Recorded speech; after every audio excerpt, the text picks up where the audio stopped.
2 days after a massive tornado rocked Moore, Oklahoma, the city is shifting its efforts from rescue to recovery.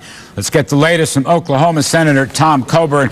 Senator Coburn, first of all, can I just say prayers for the baby angels who lost their lives, prayers for everyone else that lost their lives, and prayers for the entire state of Oklahoma, sir. Well, thank you very much, Larry. It's really interesting. One of the statistics that really impressed me this morning, with the thousands that are homeless, only 24 spent the night in a shelter. The rest were taken in by other Oklahomans. Is it too soon to talk about recovery in this? No. We're actually yesterday. The front end loaders were already working, man. I mean, Oklahoma gets it. We've already had almost $50 million of private money come in to help in the relief effort.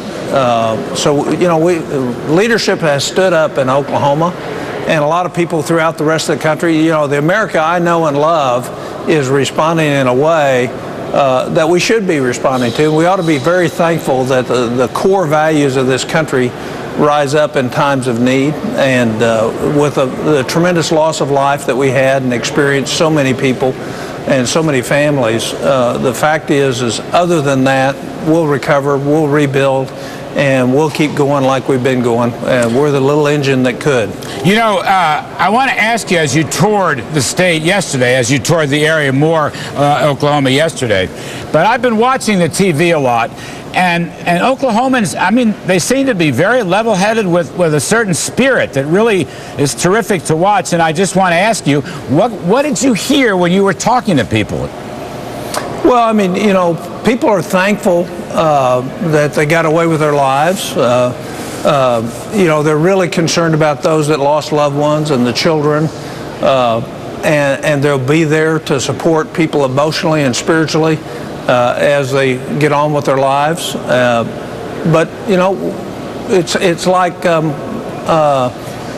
Mark McBride said, the state representative from the area, the government can help us what they want, but whatever they don't do, we're going to do ourselves. Just we need to get after it, and we're ready to do it. All right. And he actually lives in the area, so. All right, great stuff.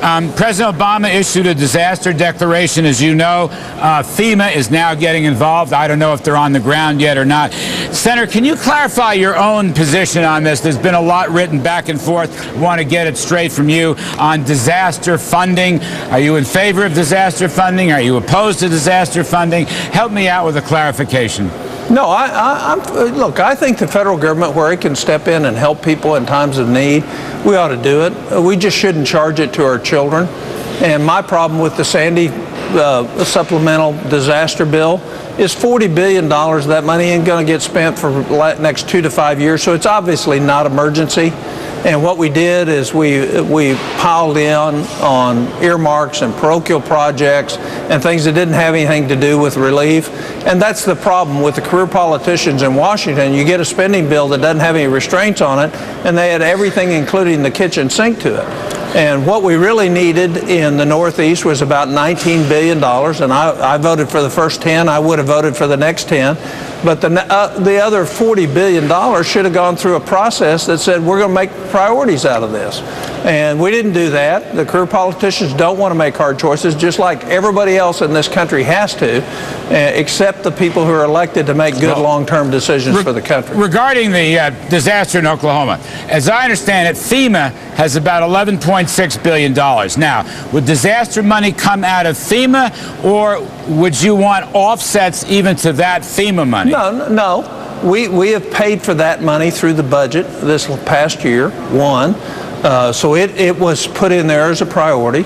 It's probably not going to be more than $200 or $300 million, and there's going to be a state match, especially on the cleanup and some of the other things. There'll be some money for schools that were destroyed that aren't insured, but there's not going to be another supplemental bill.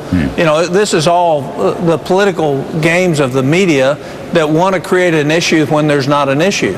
You know, my obligation is to help people personally, and also help them as a senator to do the right thing. But it also means not hurt our kids as we go through and do that. And look, the tendencies of Washington are just absolutely terrible.